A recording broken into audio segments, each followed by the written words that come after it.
Okay, the New Japan faithful were very, very loud in Osaka-jo Hall. Let's talk about why. I'm John Retton with my review of New Japan Pro Wrestling's Dominion in Osaka-jo Hall 2023 event.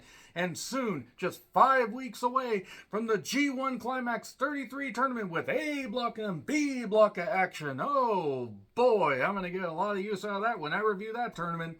And I'll talk about the field in due course.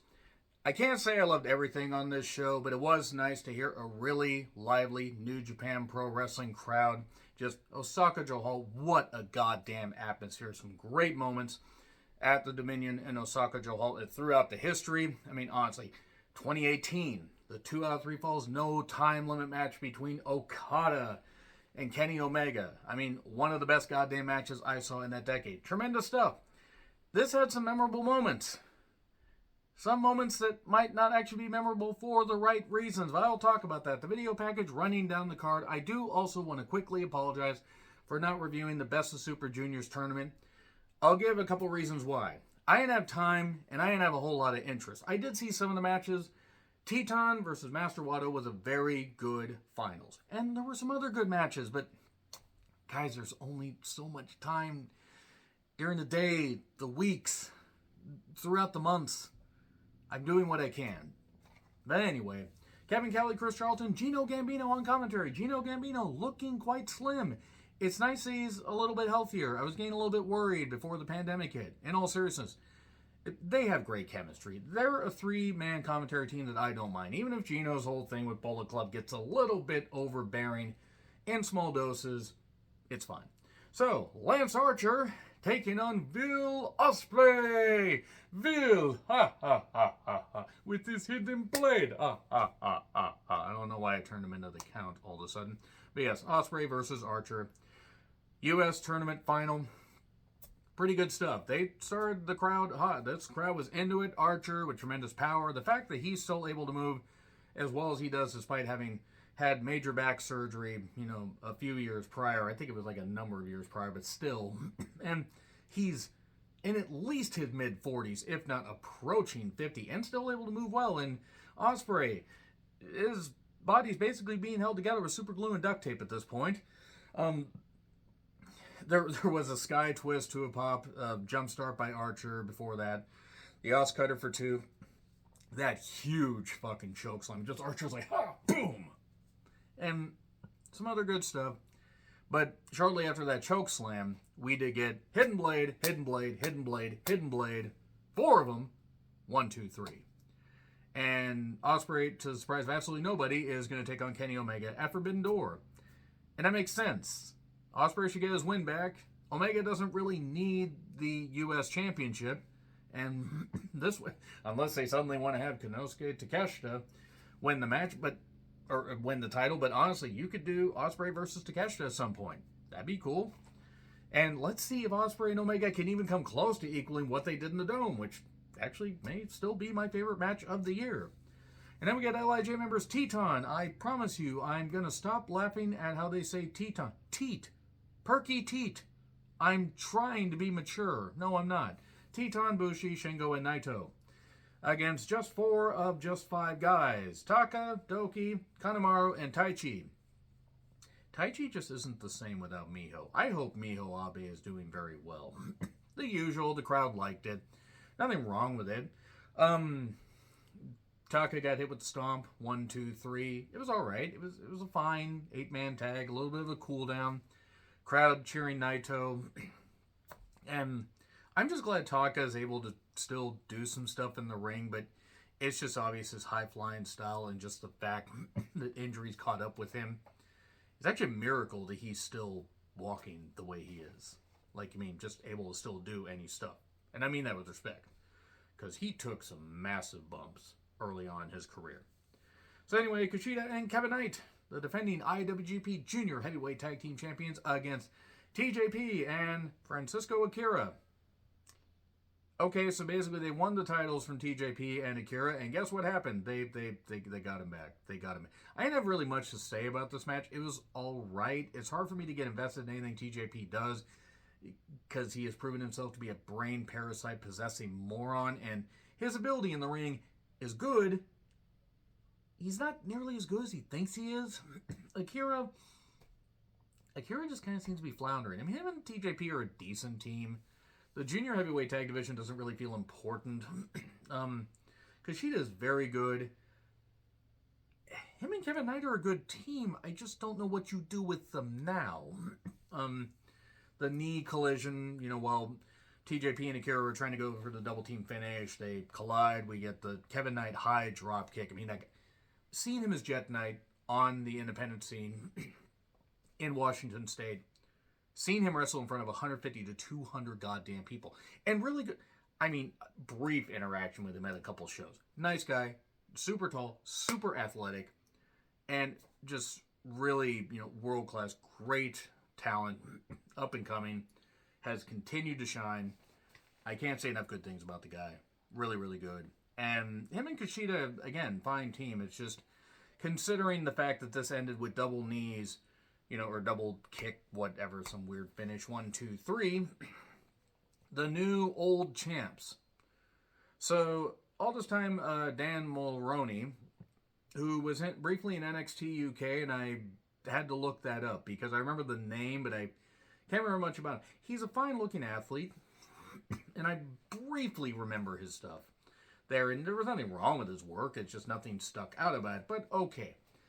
He was part of United Empire, I think for all of 2 months, maybe a cup of coffee. I don't even know if it was that long, honestly. And because I've tried to keep up on stuff with New Japan, but nevertheless, it hasn't been that long. United Empire is becoming its own goddamn splinter group like Bullet Club. Don't worry, I'll get to Bullet Club in a bit. But Mulroney is just in the corner. He's so happy for TJP and Akira, and suddenly here's Clark Connors, who really must be grateful that there is no juice testing policy in Japan. Come on.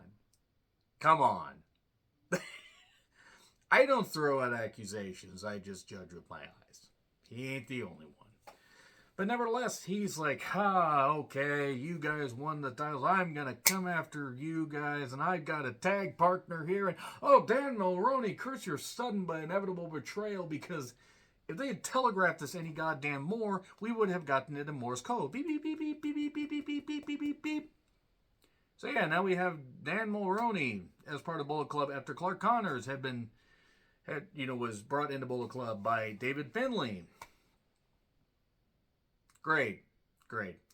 They won't let Bullet Club fucking die. Bullet Club has basically just been a husk straight out of the Berserker playbook since about 2019, if we're being perfectly honest.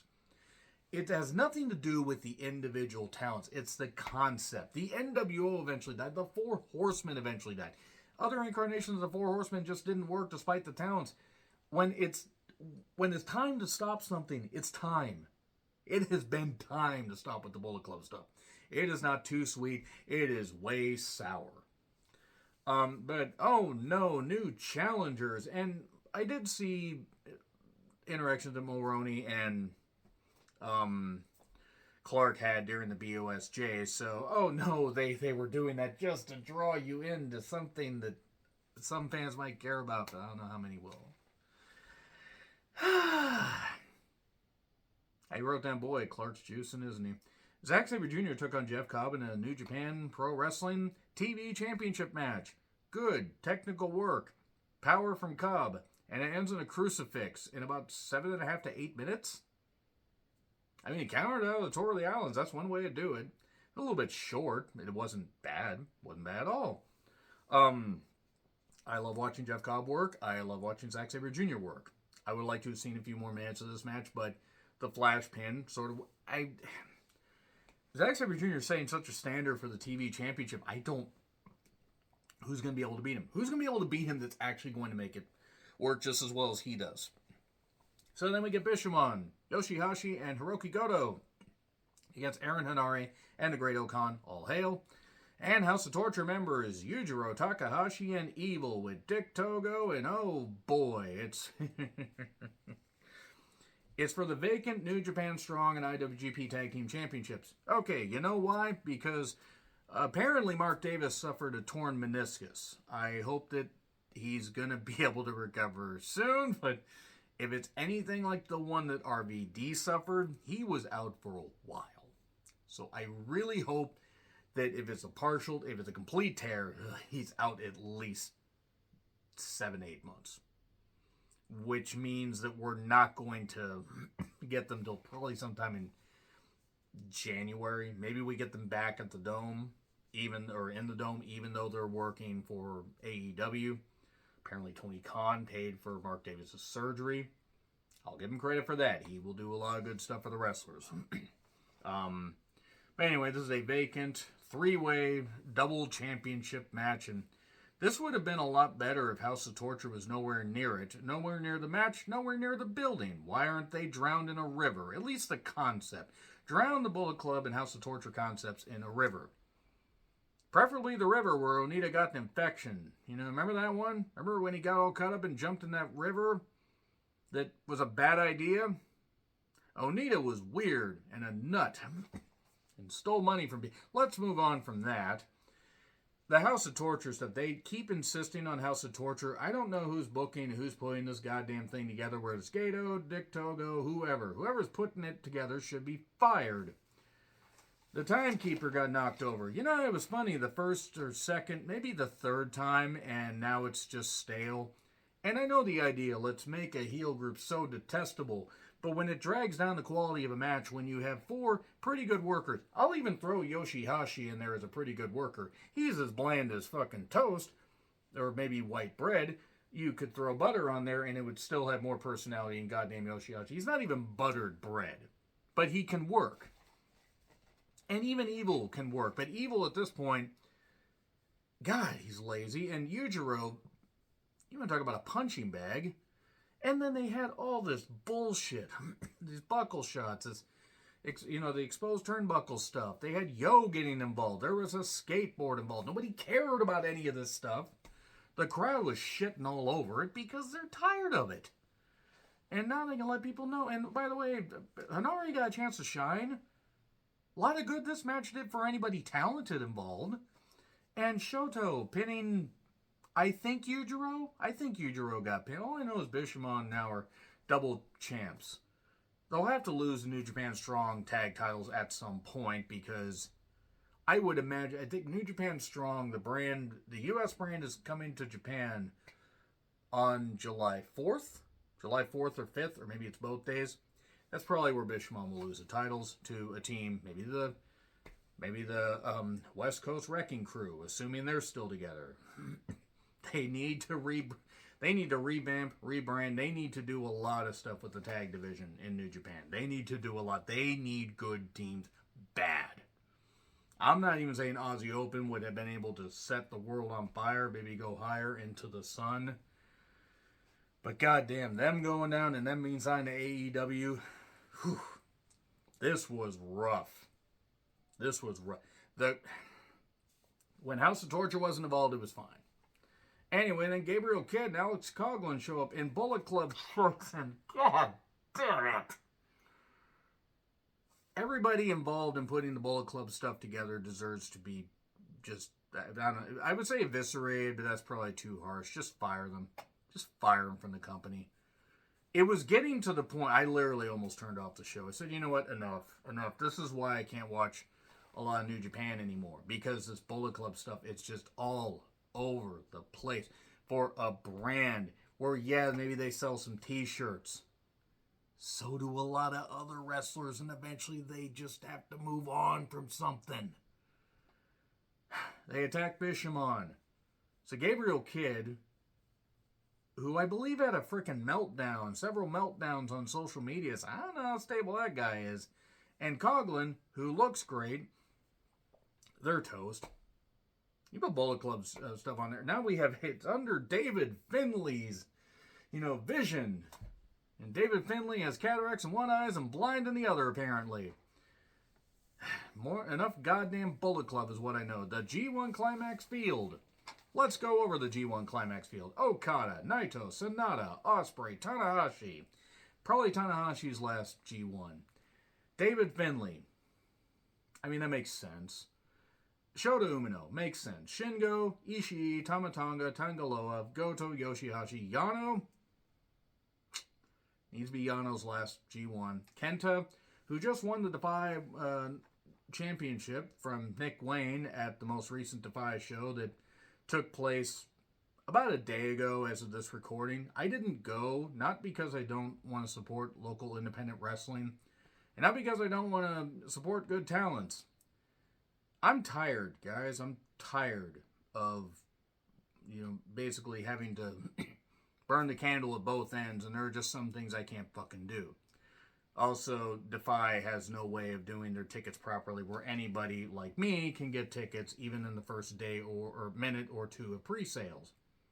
Nevertheless, Kenta, new champion, and also current New Japan strong open weight champion, that's what it is. ZSJ's in it, that makes sense. Taichi, Eddie Kingston, who gets a big pop when they showed him. That was cool. ELP, alright. Narita, makes sense. Evil, Chase Owens. So those are matches I'll just take off. Jeff Cobb, Great O'Khan, Aaron Hanari, Gabriel Kidd, Alex Coughlin, Shane Haste, Mikey Nichols, Hikuleo, Yota Tsuji, and Kaito Kiyomiya. Kiyomiya? Apparently he's from Noah. I'm going to call him that Noah guy because I know nothing about him. I know nothing about Noah. Is he good? Is he good? For those who watch Noah, is this Kaito guy good? And Kaito is his name, and now you can't unhear it, guys. I'm sorry. I'm so sorry. I'm not sorry. So, that's a G1 field. Am I going to do predictions? I don't know. I will say right now, if I do G1 reviews, because I'm kind of waffling back and forth, because that field of 32, that is not inspiring a lot of confidence. There are some good people in there. If I do them, they might be Human Centipede together, at least 2, maybe 3 videos. So they might be a bit longer, but I might just clip through some of the matches I just don't care about. Because New Japan has some good forward momentum. There were good things on this show. But that Bullet Club stuff, and there's Bullet Club all over that goddamn thing. Speaking of Bullet Club all over this goddamn thing, El Phantasmo, who was excommunicated from Bullet Club because he got popular and also had one of the best 2022s. He was one of my favorites of 2022. He's also one of my favorites of 2023. He took on David Finlay, never openweight championship match.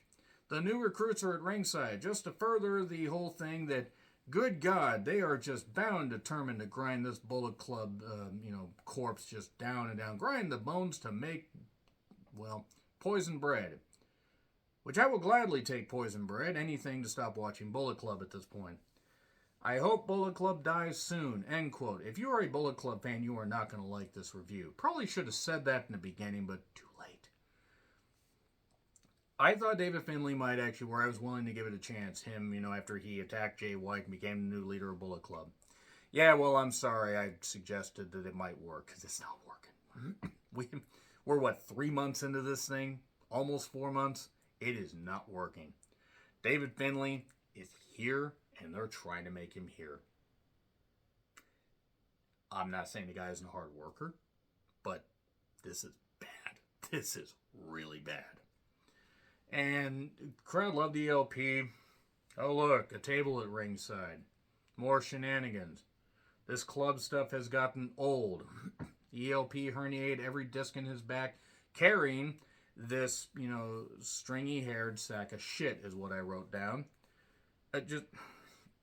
Just hurl yourself stupidly at the floor. Good tactic. They tried to do the same thing where Tama Tonga hit his head and did that. And then we get a table bomb and a power bomb and then whatever the trash panda thing was. The rebel yell. I don't know what the hell he calls it. I don't care. Oh, it's supposed to be that he targets people's heads and he's so vicious. It's not good. It's not good. Somebody needs to slap Gato around so he starts booking shit better. Still never openweight champion David Finlay. I mean, I'm not surprised, but good God, why didn't you just shit all over ELP? Should have had all the new recruits just take a shit on the guy. And he doesn't have any friends because he pissed a lot of people off while he was in Bullet Club, which makes sense. Master Wato took on Hiromu Takahashi in an IWGP Junior Heavyweight Championship match.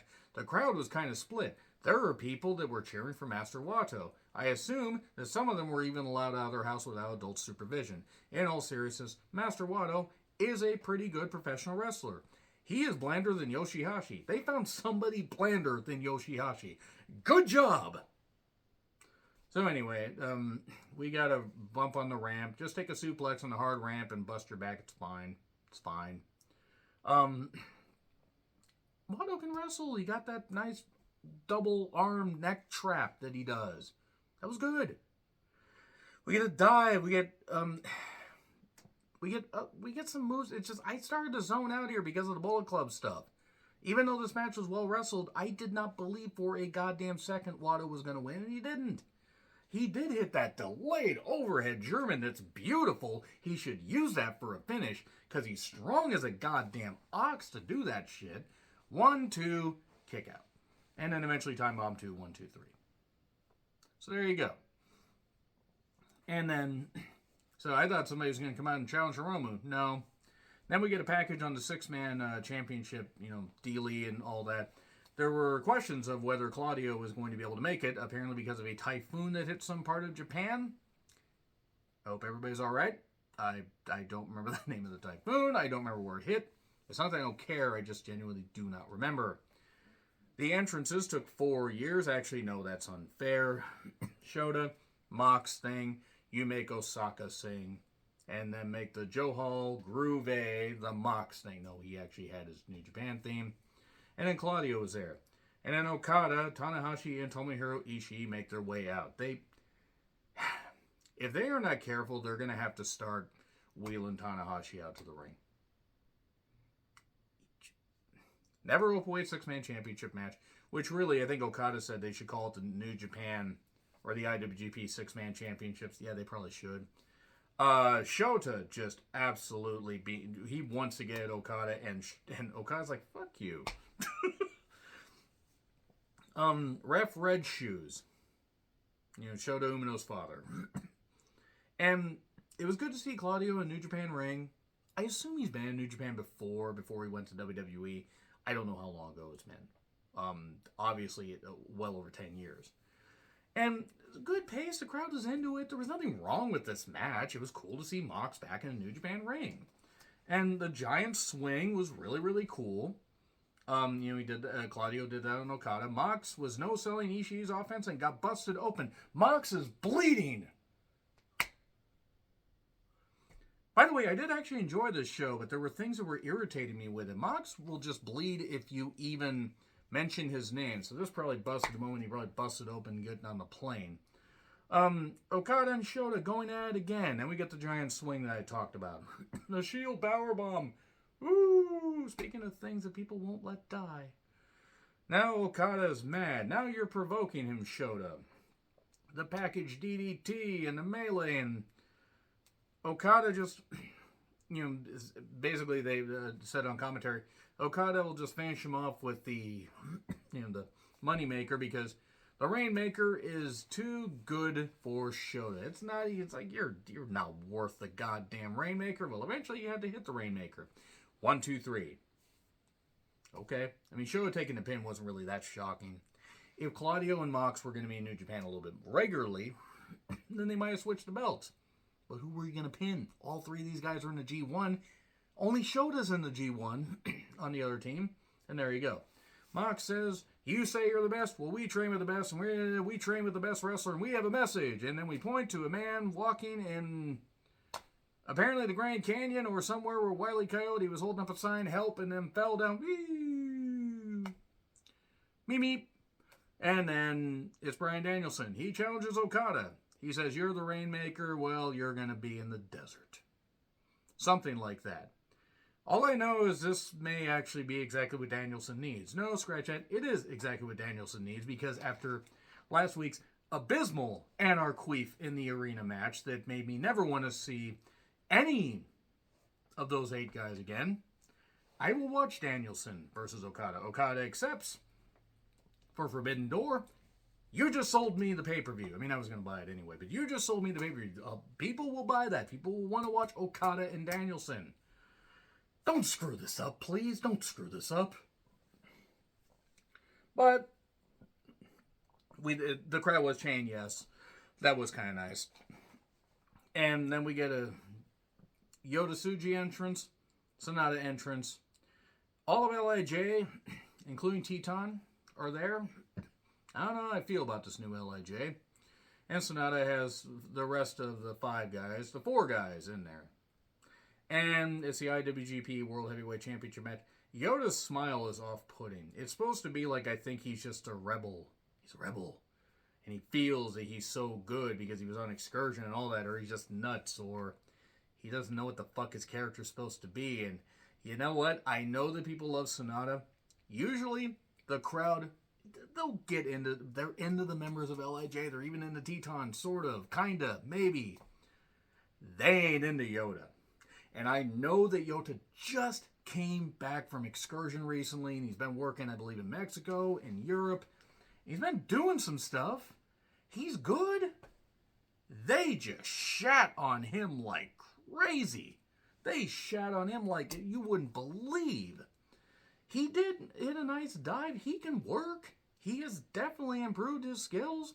The skull and the moonsault. He got the knees up. He did hit I just noted this didn't click like they wanted it to. There were times where it did, and then it would just halt. I don't know what it was. He did hit a nice toss off the top, almost Spanish fly variation. He countered deadfall by just simply cartwheeling out of it. That's something that people should maybe realize. Let's see Tana try to cartwheel. And his knee will say, fuck you. So then we get a stomp. We get the spear, but counter with the knee. Of course, Sonata has bad knees from doing the moonsault a lot. Probably should have learned from Great Muta so he doesn't have multiple knee replacements. Or both knees replaced. Don't know if he can have multiple knee replacements. I'll say 2. So then he hits a moonsault, and then hits a Shining Wizard, and then deadfall, 1, 2, 3, and Yoda is still smiling because he's weird. And then Sonata cuts the promo where people have their lights on their cell phones and flashlights. See you next time. I'm not going to get the All Together, or All In Together, or whatever the hell the name of the thing is that Japan's having in just a few days. 1, I'm going to be busy. 2, I'm not spending $30. I'm going to save that money for Forbidden Door. Anyway, let me know your thoughts on this show in the comments. Like, share, subscribe, Twitter handle in the description. I'm John Ricklin. I'll see you soon.